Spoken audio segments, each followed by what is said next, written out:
자, 오늘은 마태복음 10장 말씀을 가지고 권능을 주시니라 이런 제목으로 말씀 전하도록 하겠습니다. 한번 따라해 봅시다. 권능을 주시니라. 권능을 주시니라. 우리가 전도주의를 이제 한 달 정도 앞두고 있습니다. 제가 그 전도를 늘 하면서 그 의문을 가진 게 있었습니다. 그건 뭐냐면 전도를 할 때마다 꼭 이렇게 그 사정하면서 이렇게 구걸하듯 이렇게 전도를 해야 하나 뭐 이런 거였어요. 한 번만 교회 나와달라 이렇게 사정하고, 그래서 이제 한 번 교회 나왔는데 교회에 지속적으로 정착해서 다니는 사람들이 매우 드물다는 것입니다. 예전에는 그렇지 않았습니다. 70년대, 80년대, 90년대 초반까지만 하더라도 전도에는 능력이 있었어요. 그래서 많은 교회에서 어떤 전도 표라고 하는 것, 와서 보라, 이런 표들이 많았다고. 그러니까 그런 어떤 능력이 있었고, 그리고 많은 사람들이 실제로 교회에 초청됐을 뿐만 아니라 그 초청된 사람들이 이제 교인으로, 성도로 이렇게 같이 한 교회를 이루게 된 거죠. 그래서 한국 교회가 막 부흥하는 거였습니다. 요즘 목사로서 열심히 전도를 하죠. 우리 교회 학교 앞 전도, 차 전도, 필드 모임, 또 어제 같은 독서 축제 이런 걸 많이 해서 사람들 많이 초청하고 하는데, 사실 이제 실제로 등록해서 교회 생활을 하는 사람들은 참 많지 않습니다. 목사로서 이건 비단 우리 교회만의 문제가 아니라 한국 교회 전체의 문제인데, 이것에 대해서 이걸 어떻게 해결해야 될 것인가 그런 고민들이 많았어요. 그런데 제가 지난주 이제 제가 성경 말씀을 쭉 읽다가 깨달은 게 있었어요. 그래서 제가 여러분들과 함께 이 은혜를 한번 나누려고 합니다. 제가 뭘 깨달았냐면은 예수님의 전도 방법이 어떤 것인가를 생각해 봤습니다. 한번 따라합시다. 예수님의 전도 방법. 마태복음 9장 35절을 한번 보세요. 35절 같이 한번 읽어보겠습니다. 시작. 예수께서 모든 도시와 마을에 두루 다니사 그들의 회당에서 가르치시며 천국 복음을 전파하시며 모든 병과 모든 약한 것을 고치시니라. 아멘. 자, 예수님이 오늘 보니까 천국 복음을 전파하실 때 예수님이 그냥 말로만 복음을 전파하신 게 아니에요. 오늘 보니까 뭐라고 해서 천국 복음을 전파하시며 모든 병과 모든 약한 것을 고치시니라 라고 했습니다. 그러니까 예수님이 첫째는 이제 병 고침인데요. 예수님 가시는 곳마다 병자들을 고치셨습니다.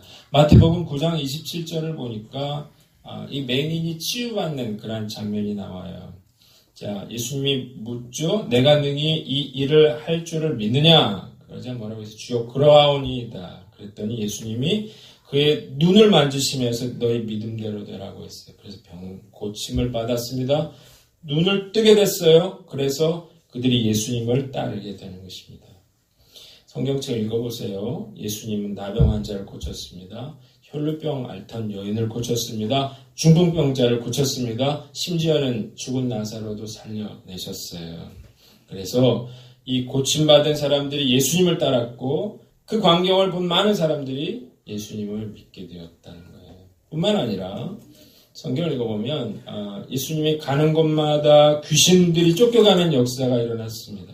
마태복음 9장 32절을 보세요. 33절. 귀신이 쫓겨나고 말 못하는 사람이 말하기를 우리가 놀랍게 여겨 이스라엘 가운데 이런 일을 본 적이 없다고 했는데, 예수님이 가는 곳마다 귀신들이 우리를 쫓아내지 마십시오. 귀신들이 수도 없이 나타났어요. 쫓겨나는 그런 역사가 일어났습니다. 성경 읽어보세요. 예수님이 가시는 곳마다 귀신이 쫓겨갔다는 얘기가 나와 있어요. 자, 그러니까 예수님의 전도라고 하는 것은 그냥 말로만 하는 것이 아니라 능력 전도였습니다. 그러니까 예수님이 가시는 곳마다 귀신의 정체가 드러나고 가시는 곳마다 병자가 치료되는 역사가 일어났어요. 그래서 많은 영혼들이 주님께 돌아온 것입니다. 목사님, 그건 예수님이니까 그런 거 아닌가요?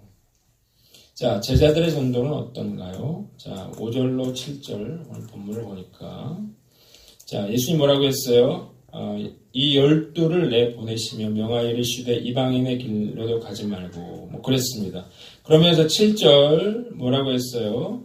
가면서 전파하여 말하되 천국이 가까이 왔다 하고 병든 자를 고치며 죽은 자를 살리며 나병 환자들을 깨끗하게 하며 귀신을 쫓아내되 너희가 거저 받았으니 거저 주라고 했습니다. 가면서 복음을 전파하면서 뭐라고요? 병든 자를 고쳐주라고 했습니다. 죽은 자를 살려내라고 했어요. 나병 환자를 깨끗하게 하라고 이야기를 했습니다. 그리고 귀신을 쫓아내라고 똑같이 예수님이 말씀을 했다는 거예요. 자, 그래서 제자들이 나갔죠. 나가서 이런 놀라운 기적의 역사를 하고 돌아왔습니다. 자, 이 누가복음 10장을 보면요. 이 12 제자에게만 이런 역사가 일어나는 것이 아닙니다. 누가복음 10장 17절을 보면 70인이 기뻐 돌아와 이르되 주여 주의 이름이면 귀신들도 우리에게 항복하더이다 라고 했습니다. 자, 예수님이 70인을 따로 세웠습니다. 그리고 그들에게 전도하러 가라 이렇게 말씀하시면서 그들에게도 똑같이 그 주님의 권능을 그들에게 부어주셨어요. 그래서 그들이 나가서 이제 전도를 하면서 그들이 가는 곳마다 귀신이 쫓겨나가고 그들이 가서 기도하면 놀라운 치유의 역사가 일어나더라는 것입니다. 누가복음 10장 19절을 보니까 예수님이 뭐라고 했습니까? 내가 너희에게 뱀과 정갈을 밟으며 원수의 모든 능력을 제어할 권능을 주었으니 너희를 해칠 자가 결코 없으리라고 예수님 말씀하셨다는 거예요.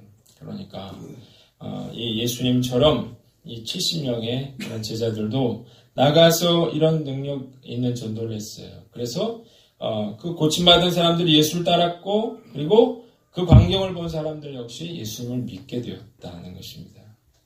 그럼 우리들의 전도는 어떤가 하는 것입니다.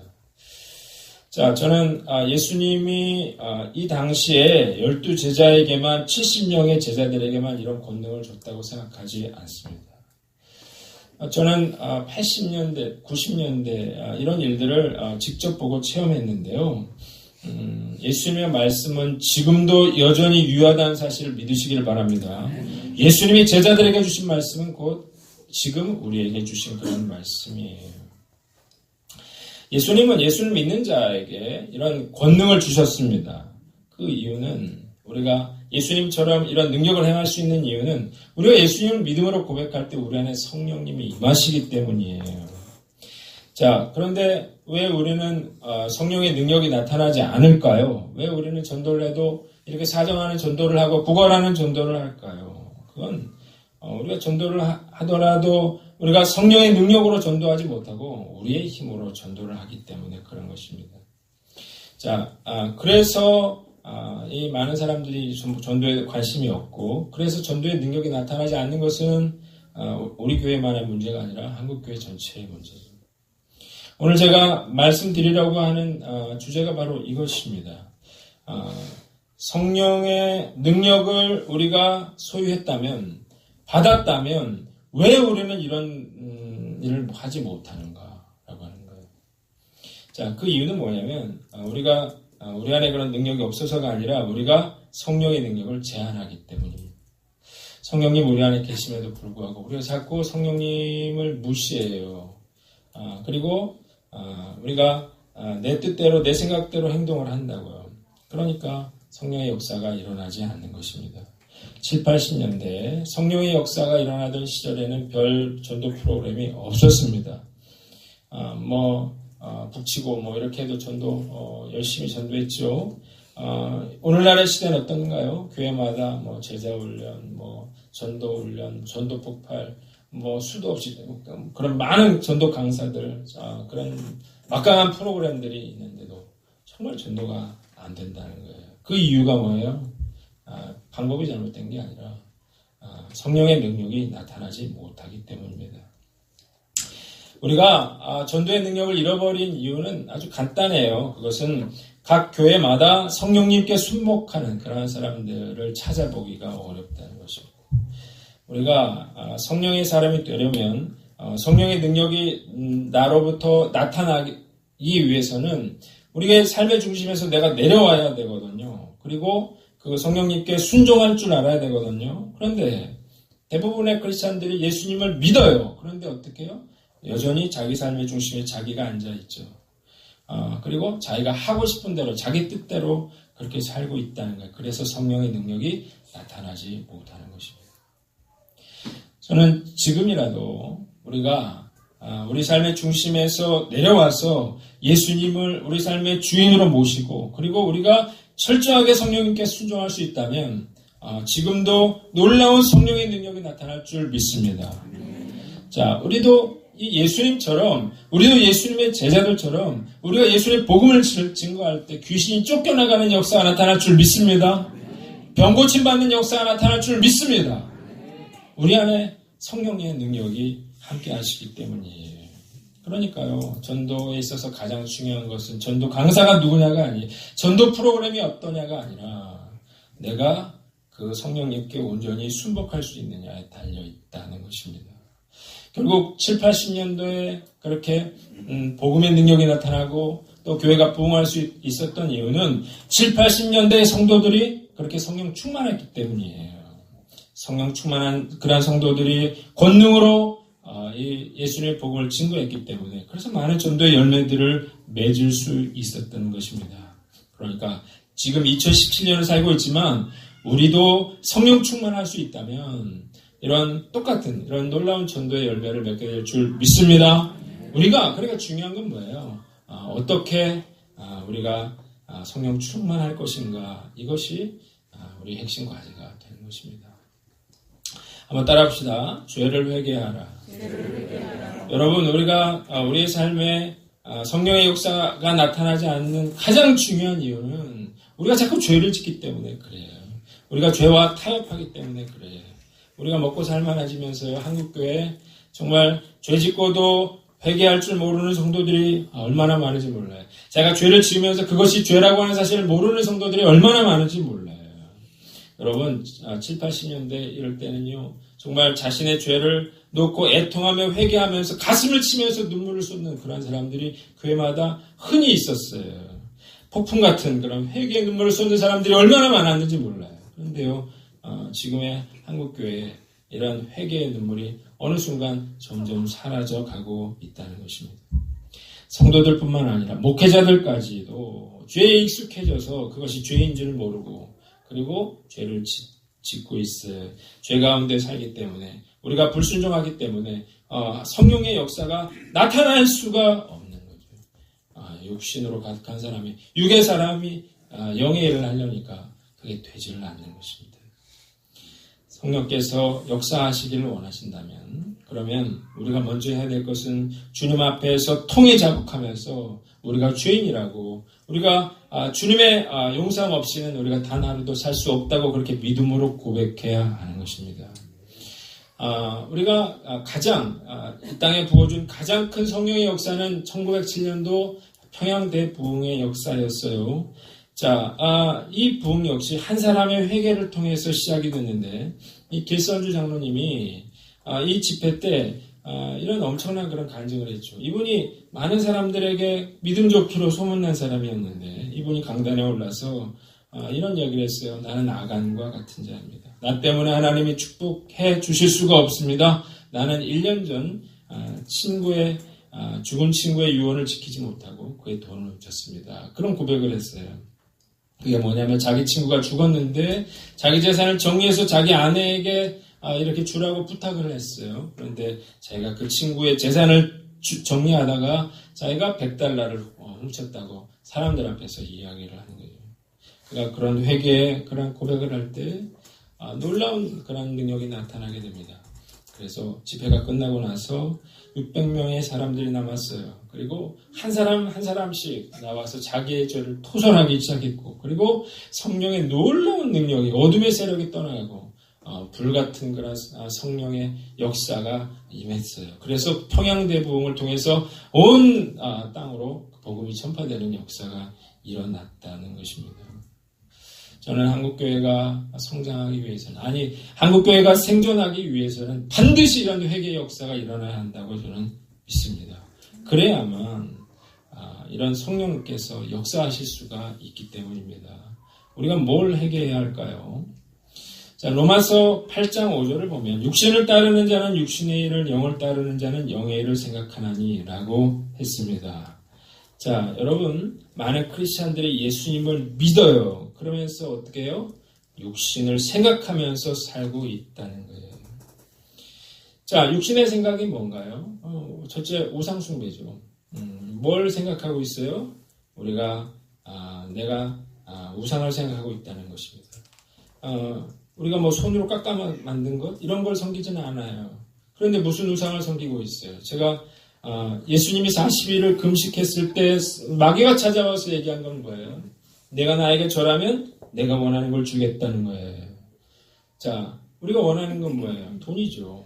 이 시대의 우상은 돈이죠. 내가 그 무엇보다 사랑하고 오지 않은 것, 원하는 것 돈이죠. 사단이 그걸 이용하는 거예요. 내가 나에게 절하면 내가 너가 원하는 것을 주겠다. 그래서 어떻게 자기를 위해서 수많은 그런 우상들을 섬기면서 우리가 이 시대에 살아가고 있는 것입니다. 많은 성도들이 자식을 우상 삼고 성공을 우상 삼고 쾌락을 우상 삼고 그렇게 살아가고 있기 때문에 그래서 성령의 능력이 나타나지 않는 거예요. 두 번째는 세상 정욕인데요. 자, 육신의 생각으로 가득 차 있어요. 뭘 생각해? 무엇을 먹을까? 무엇을 마실까? 무엇을 입을까를 생각하면서 살고 있습니다. 영적인 것에는 관심이 없어요. 오직 육적인 것을 생각하고 거기에 빠져 있습니다. 많은 크리스찬들이 더 많은 것을 가지려고 하는 거예요. 믿음이라고 하는 걸 통해서, 기도를 통해서 내가 원하는 어떤 성공의 자리를 내가 원하고 있는 거죠. 그래서요, 내가 나보다 더 많은 걸 가진 사람, 나은 걸 가진 사람을 시기하게 되고요. 또 자기 뜻대로 되지 않으면 원망하게 되고요. 그리고 내가 누군가를 늘 미워하고 증오하는 그런 마음을 갖게 되는 것입니다. 또 하나는 뭐냐면요. 우리가 또 하나 육신의 생각은 음란한 생각이에요. 우리는 역사상 가장 음란한 그런 시대를 살고 있는데요. 인터넷에 음란한 사진, 동영상, 이런 이야기가 날마다 이제 들려오고 있는데요. 우리가 살고 있는 이 세상은 정말 불륜을 저지르는 그런 사람들로 가득 차고 있습니다. 어린 아이들부터 노인들까지 이르기까지 대한민국은 소돔과 고모라의 땅과 같다. 이렇게 비견할 만큼 그렇게 엄청난 그런 성적인 타락 가운데 있다는 사실을 우리는 알아야 합니다. 문제는요, 우리 크리스찬들도 다르지 않다는 거예요.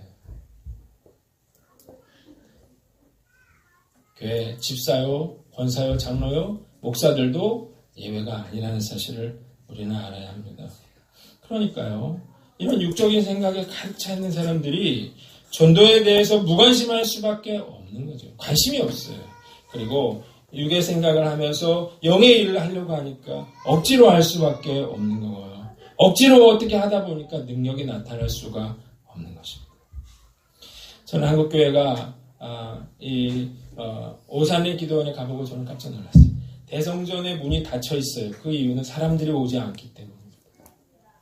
한국교회 얼마 가지 않아서 이렇게 우리가 죄 짓는 것을 두려워하지 않는다면 그렇게 문 닫는 교회들이 점점 더 많이 생겨날 거라는 생각이 들어요. 여러분, 성경을 조금이라도 읽어보세요. 우리가 이렇게 계속해서 죄를 지으면 결국 심판받을 일밖에 없다고요. 이 나라에 대한 심판은 전쟁으로 일어날 것입니다. 자, 나는 어떤가요? 저는 우리 교회도 예외가 아니라는 생각이 들어요. 내가 교회는 다니지만, 내가 신앙생활을 하지만, 내가 봉사도 하지만 내 생각이 육적인 생각으로 가득 차 있을 수 있다는 거예요. 자, 저는 하나님께서 오늘 저와 여러분들에게 회개의 역사, 회개의 능력을 부어주시기를 바랍니다. 회개하세요. 우리가 주님 앞에 엎드려야 이 나라가 살 수 있는 거예요. 주님 앞에 회개해야 우리가 이 교회가 살아남을 수 있다는 사실을 우리가 알아야 합니다. 가슴을 치면서 내가 예수 믿는 사람으로, 육의 사람으로 사는 것에 대해 회개의 역사가 저와 여러분들에게 임하시기를 주님의 이름으로 축원합니다. 두 번째는 성령을 사모하라는 것입니다. 한번 따라합시다. 성령을 사모하라. 성령을 사모하라. 여러분, 성령은요, 사모하는 마음이 있어야 성령 충만함을 받을 수 있는 것입니다. 간절한 사모함이 있어야 되는 거예요. 자, 주면 좋고 아니면 말겠다. 이런 생각으로 성령 충만함을 받을 수가 없습니다. 성령 충만함을 받으려면 물에 빠진 사람이 막 숨을 쉬기 위해서 몸부림치는 그러한 모습이 있어야 되는 거야. 목이 마른 사슴이 막 시냇물을 찾아 돌아다니는 그런 간절한 사모함이 있어야 성령 충만함을 받을 수 있는 것입니다. 여러분, 절대로 배부른 돼지와 같은 자에게 성령께서 임하시지 않습니다. 교회마다 예전에는요, 기도할 때마다 정말 내가 방언받자고 내가 은혜를 받겠다고 그렇게 정말 하나 가슴을 치면서 뒹굴면서 막 나무를 뽑아가면서 그렇게 성령을 사모하는 역사가 있었단 말이에요. 그래서 성령께서 성령의 능력을 공급받고 성령을 체험하고 이런 일들이 참 많았는데 지금 교회마다 그런 일들이 점점 사라지고 있습니다. 뭐가 부족한 거예요? 성령님이 문제가 아니라 우리 마음 가운데 육의 것으로 가득 차 있기 때문에 영의 것을 사모하는 마음이 없는 거예요. 여러분, 회개하십시오. 성령의 능력을 사모하는 자에게 성령의 역사가 나타나는 줄 믿습니다. 이 성령을 사모하는 마음으로 우리가 주님 앞에 매달려야 됩니다. 주님, 이 교회에 성령의 은혜를 주십시오. 주님, 우리 가정에 성령의 능력을 부어주십시오. 그런 마음으로 간절히 매달려야 그래야 이 교회에 이런 성령의 역사가 나타나는 거예요. 오늘 우리가 다시 한번 회개하고 돌이켜 성령님을 사모하는 저와 여러분들 되시기를 주님의 이름으로 축원합니다. 세 번째는 순종하기로 결단하라는 것입니다. 한번 따라합시다. 순종하기로 결단하라. 여러분, 왜 성령께서 역사하실 수가 없냐면 성령님 주님 말씀하시면 내가 무엇이든 순종하겠습니다라는 생각이 없어요. 처음부터. 내가 이거는 할 수 있어요. 내가 여기까지는 할 수 있어요. 하나는 더 할 수 있어요. 그러나 주님이 말씀하시는 그 모든 걸 순종할 수는 없습니다. 이런 애초부터 처음부터 그런 선택적인 순종을 하는 사람들로 이 한국교회가 가득하다는 거예요. 이건 이래서 안 되고 저건 저래서 못하고 그러니까 아무것도 결국 순종할 수가 없게 되는 거죠. 우리가 이건 안 된다고 말하는 순간 우리 안에 있는 육신의 소욕이 성령의 소욕을 이기게 되는 거예요. 자, 우리가 해야 될 일은 뭐냐면 100% 순종하기로 결단하는 것입니다. 물론 우리가 실수할 수도 있고 죄를 지을 수도 있어요. 그러나 우리의 마음만은 주님 내가 무엇이든 순종하겠습니다. 그런 마음을 가져야 한다는 거예요. 처음부터 내가 순종할 생각이 없는 사람, 그 사람에게 성령의 역사가 일어날 수가 없는 것이죠. 자꾸 생각이 많아서 그런 거예요. 이렇게 내가 순종하면 망하는 거 아닐까? 이렇게 내가 다 버리면 내가 손해보는 것 아닐까? 그런 생각 때문에 결국 이 나라 민족, 한국교회 다 망해가고 있는 거 아니겠어요?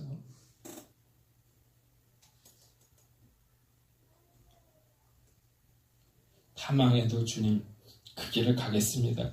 이런 성도들이 있어야만 성령의 역사가 일어나는 거고 성령의 역사가 일어나야만 한국교회가 살아날 수가 있는 거예요.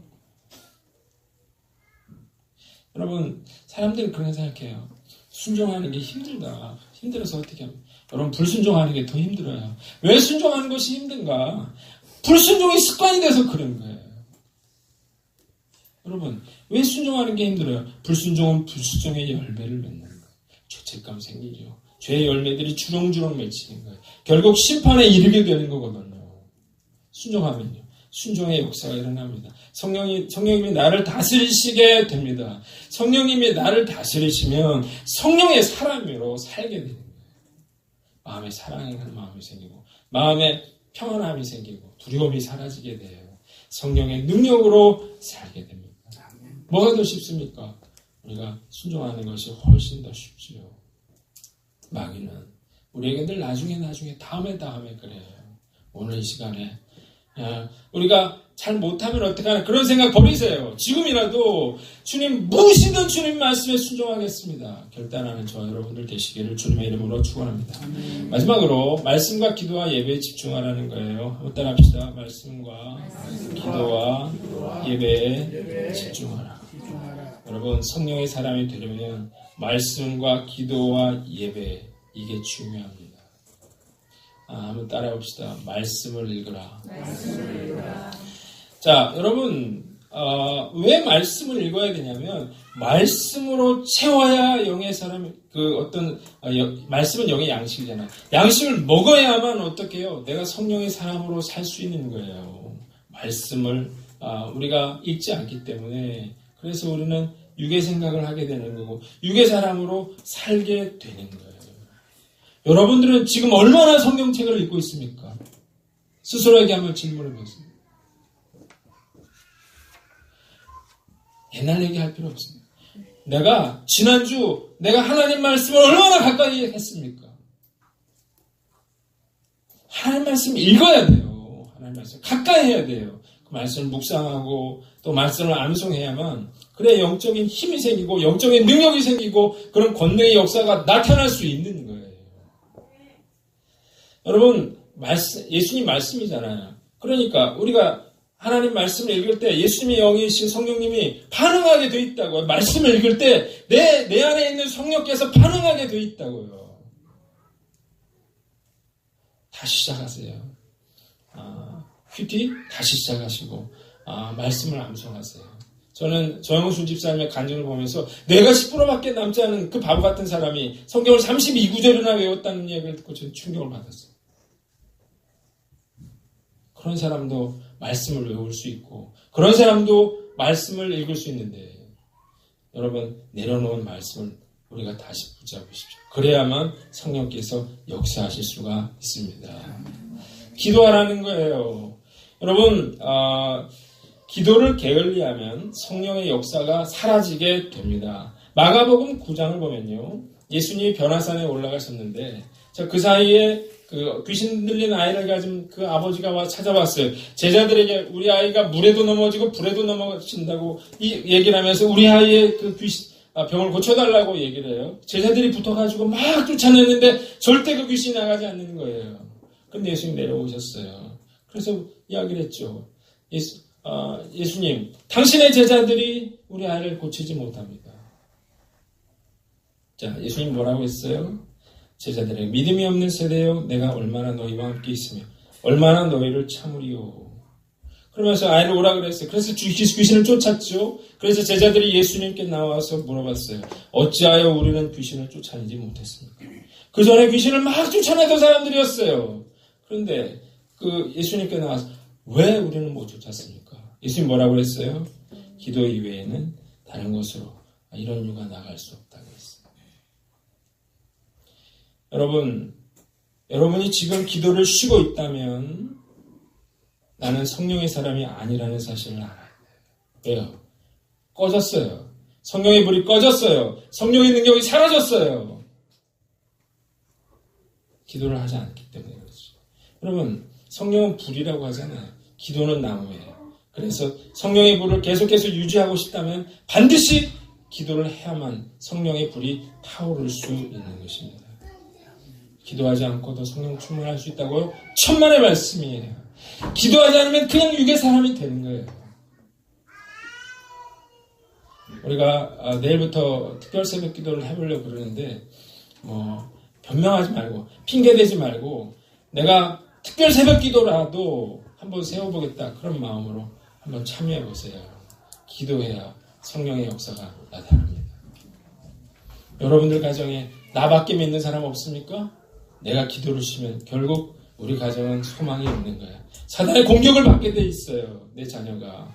누군가 기도로 그걸 막아야 돼요. 모세가 아말렉과의 전쟁에서 어떻게 했어요? 그 손을 들면 기도의 손을 들면 이스라엘이 이겼죠. 손을 내리면 이스라엘이 졌어요. 그래서 어떻게 했어요? 아론과 훌이 손을 들어서 위로 세웠죠.